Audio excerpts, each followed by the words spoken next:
Welcome to Inspirational Monday, where I plan to deliver relatable content from real people who have been through life-changing experiences. Through this, we can connect to one another and not feel so alone in our trials and hardships. You're never alone. God walks by your side at all times. Our trials can turn into the most life-changing stories. We get to choose if we let those make us or break us. Margaret J. Wheatley said, "You can't hate someone whose story you know." And like I said, everybody has a story. What's yours? All right, you guys, welcome to today's video. I am so excited to be doing Motivational Monday with you guys. I have a long list of amazing people that I'm going to be talking to, and we are, of course, going to be starting with my beautiful sister, Whitney. She has been through a trial in her life that I feel like is very relatable to a lot of people, and we just really want to talk to her about all of this and just get her story out there for the world to see.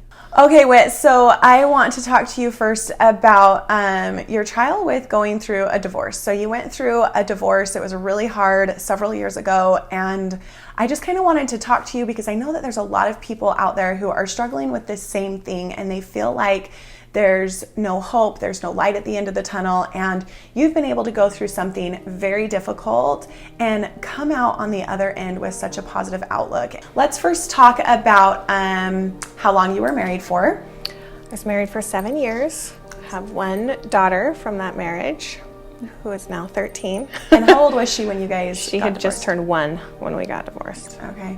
Okay, so how old were you when you got married? I was almost 21. Okay, you're almost 21.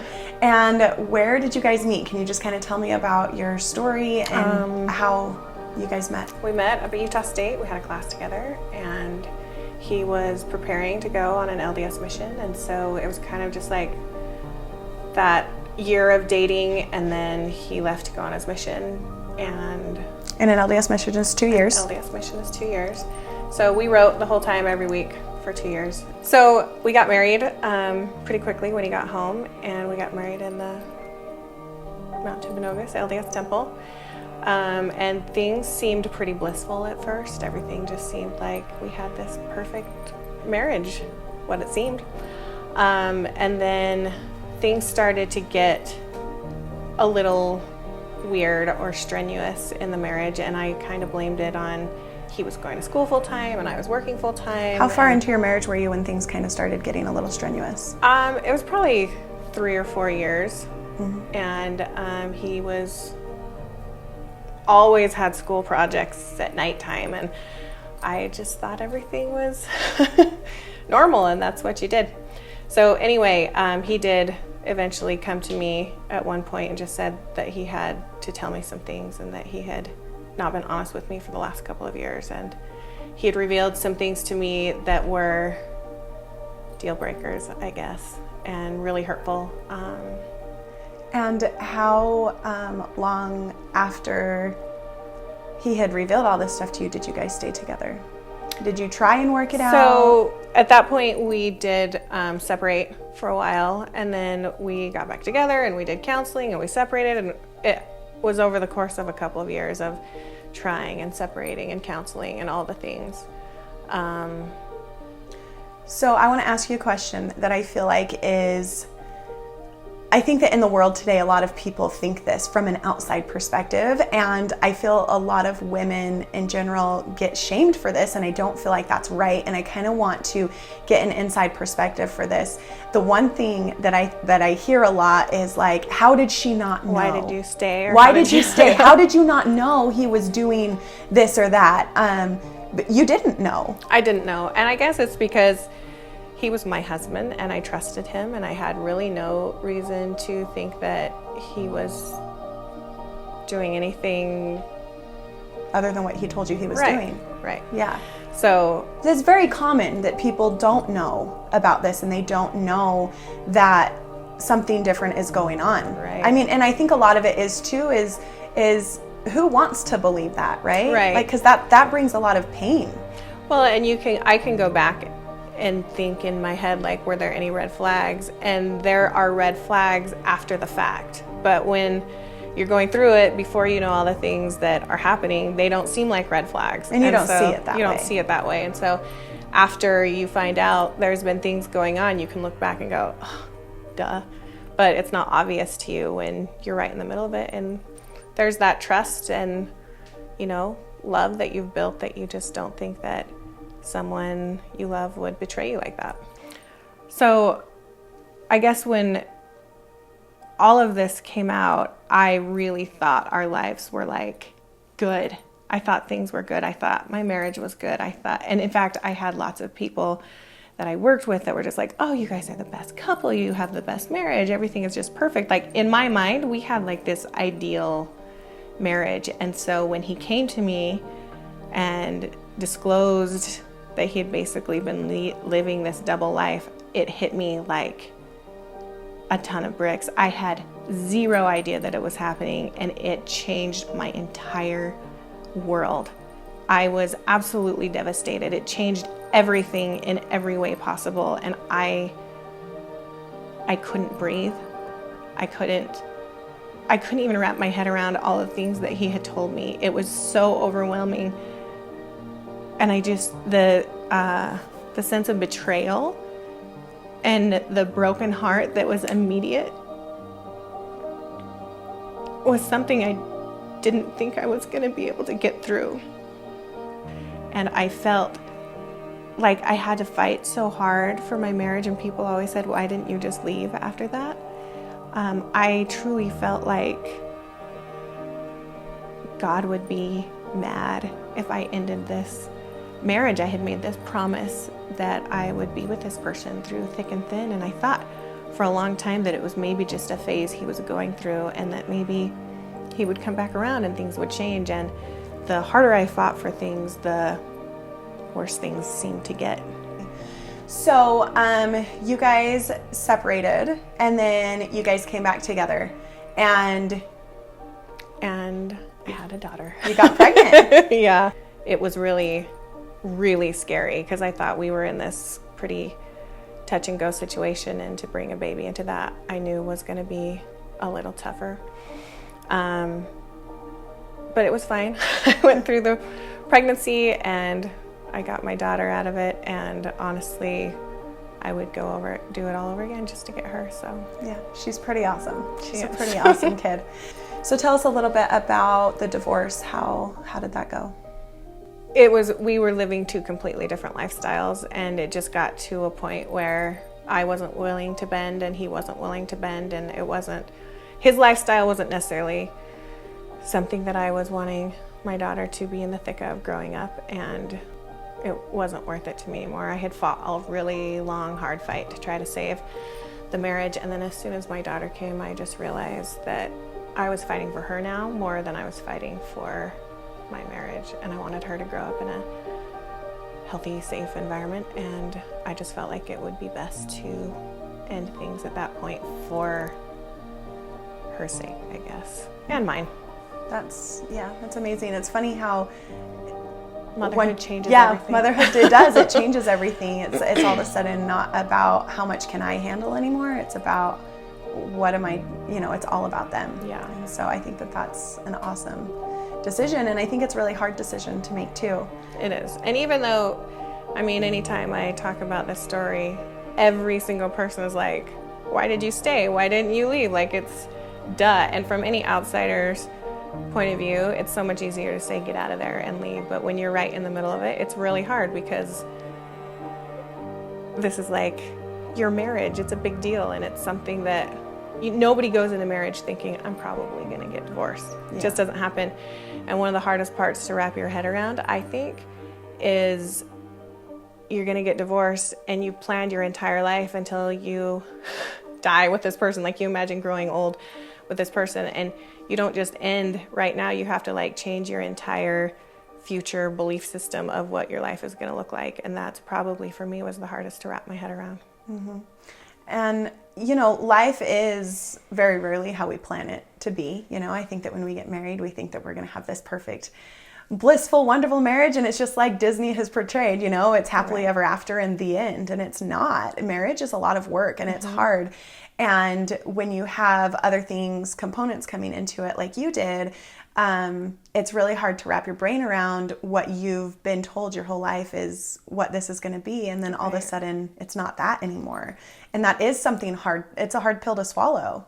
And there is a certain stigma to divorce, I feel like, that I wasn't really aware of until it happened to me. And there's a lot of judgment that gets passed. And before anyone knows anything about you or your story, there's a lot of judgment that gets passed for being divorced, which is crazy because half of the world's population is divorced, but there's still a lot of critical people out there or that will judge you for that. And that's really hard. Okay, so let's talk about you picking the pieces back up after you're divorced. You're now, it's just you and Kaya. And so I was 28 years old. I moved into my parents' house and I was so depressed, just so depressed. Even though in my mind it was like absolutely the right decision to make, it was still just so hard and so sad and so depressed and just depressing. And I think I cried in my bed for like 3 months straight. And every time I woke up in the morning, it was like for a split second, you would forget what your life was. I remember Mom actually saying to me, one of the biggest things was, time really does heal all wounds. And she said, just think 3 months from now, you're not gonna feel it as much. And in 6 months, it's not gonna be as bad. And then in a year, you're gonna be even further removed. And I remember just praying like, oh, please bless 6 months gets here really fast because I'm ready not to feel like this anymore. And it was true. The longer I went on, the more removed from the initial pain. And time really does start to heal a lot. What steps were you taking to try and heal? Because I know that feeling of just like getting up out of bed every morning is difficult. And I think that we all go through moments like that in our lives where there's some days that seriously, it just takes everything in you just to get out of bed. So the number one thing that I attribute getting through this trial is absolutely gratitude. Because I was kind of stuck in this hole of like, oh, my life is awful. I have all these horrible things going on. God's not blessing me. I don't have anything going for me. I'm just sad and depressed and my life is horrible. And so I decided that I got this little notebook and I decided I was gonna start writing 5 things every single night of things that I was grateful for. And the first entry was so pathetic. It was like, I'm grateful for air that I breathe. I'm grateful for my home and my bed, like super easy things to be grateful for. And so I started doing this every night. And what happened was I noticed I started going throughout my day looking for things to be grateful for because I couldn't repeat what I had said in the past. So I had to have 5 new things to be grateful for. And so I started looking all out through my day, like what am I gonna be able to write in my gratitude journal tonight? And things just started rolling in. And I just realized how truly blessed I was, even though I was going through this horrible thing. I realized that God really had blessed me so much with all of these outside people and friends and just different things that I was reading that were really blessing my life and helping me see that this wasn't the end, it wasn't over.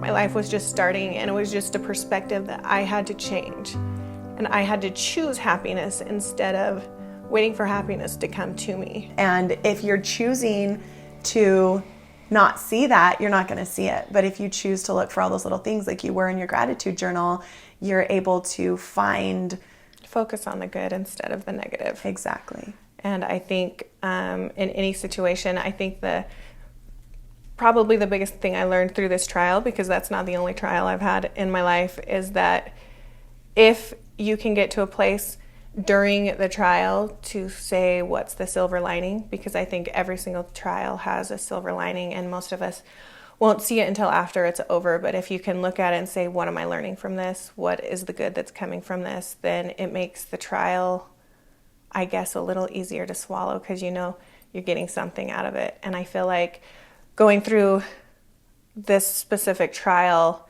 made me the person that I am today. I'm much more empathetic to people. I'm much more understanding, loving, caring, kind. You just have to know what to focus on during those trials. I love that. Let's talk a little bit quickly about your feelings of fear that you had with Kaya and how it was going to affect her, because I know that a lot of parents out there are maybe they're staying in a bad marriage because they're fearful for, how their kids are going to feel, or trying to make this decision and making it, that maybe just talk about those feelings of what you were worried about and then how it's turned out now that she's older. I had a lot of fears. There was a lot of fears. I didn't want to be alone. I was super codependent. I had this 1-year-old baby. I was staying home. I knew that I was going to have to go back to work and leave her while I was working, and that was terrifying. And I guess I had been so wrapped up in this marriage. It was an unhealthy marriage, and I didn't know really who I was anymore.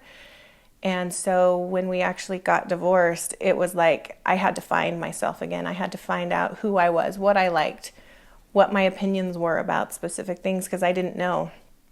The hardest thing I had to do was go back to work and leave Kaya home.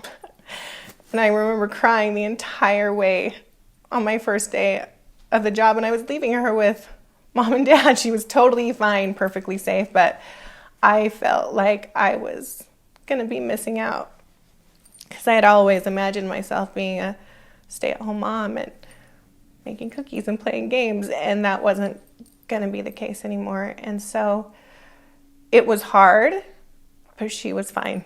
Everything turned out fine, and I believe truly that because of all of this that's happened, she's grown up to be a super strong girl who has seen her mom work for her entire life, and she knows how to work, and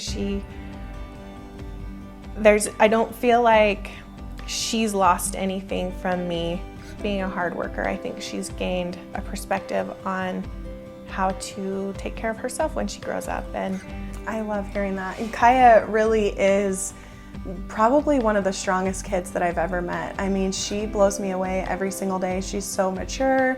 And she, because of it, has a super strong relationship with her grandparents and her aunts and uncles and cousins. And it has been a huge blessing to have family support us and be a part of our lives in that way. And I think we would have missed out on a lot of bonding and growing if that wouldn't have happened.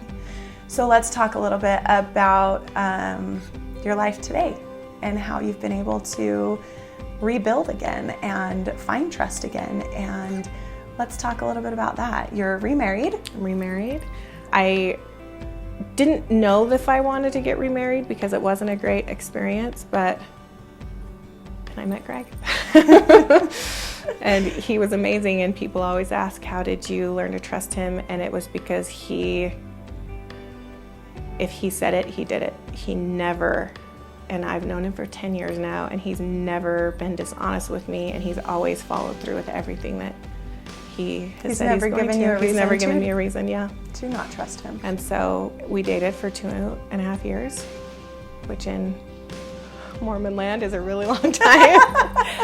But I felt like it was important for me to see him through every season twice, and to see how he was in different situations, and to see how he was with my daughter, because I didn't want her to suffer through a marriage that wasn't going to work for her too. Because when you're dating with a kid or children, you're dating for them too. Yeah. You can't just think about yourself. And he didn't have any kids, so I needed to make sure he knew what it was going to be like to have a kid suddenly. And so there was a lot to think about. And so I think it's important not to rush into a marriage or a relationship, especially straight out of divorce, because you have so many more things that you have to look for and account for in a second marriage. So let's talk a little bit about what you do for a living. And so luckily for me, life has turned into an at-home business, and I get to be home when my daughter gets home from school. But I've worked really hard to get here. It's taken me 13 years of a lot of work to get to this point in my life. And I do eyebrows, I do microblading from home, and I get to meet a lot of incredible women. And my favorite part about my job really is meeting these women, and every single person has a story, and it's so relatable, and we all the world would be such a better place if women stopped competing against each other and just started sharing and supporting each other, because every single person I have met has a super cool story that has led them to be the person that they are, and we all do. And most of them are through hard times and trials, but it makes us better. It makes us who we are. Yeah, as long as we choose that, it definitely makes it, that trial can definitely make you who you are. I love that. So people can follow you online. Browsebywhitney.com on Instagram, browsebywhitney.com is my website, Browsed by Whitney on Instagram, Browsed by Whitney on Facebook. And you do incredible work. I don't just say that because I'm your sister. You really are the best of the best when it comes to microblading. And you've built an incredible career doing that, and your books fill up very fast. Very fast. And people travel from all over to get their brows done all over from the you. country. So it's been a good career, and life ended up being okay even when I thought it was not even possible to come out of the ashes. I thought it was over. You guys, thank you so much for tuning in and hearing all about Whitney's story. She seriously is so strong and has been able to climb this mountain, and you know, she hasn't done it by herself. She's been able to have a lot of help, and that's okay. And I love hearing her story and just seeing where she is today and how you can go through something so difficult. And even though in that moment, in that time, you feel like the weight of the world is on your shoulders and you don't feel like you're ever going to be able to climb out of that, you can. I know you can. You guys, you are much stronger than you give yourself credit for. God has so much more for you than you even expect for yourself. So give it to God and just keep rolling with the punches. Keep putting one foot in front of the other. Even if the most you can do today is just get out of bed, do it. Just put one foot in front of the other. You are worth so much more than you give yourself credit for. Thank you guys so much for tuning in, and we'll see you next week.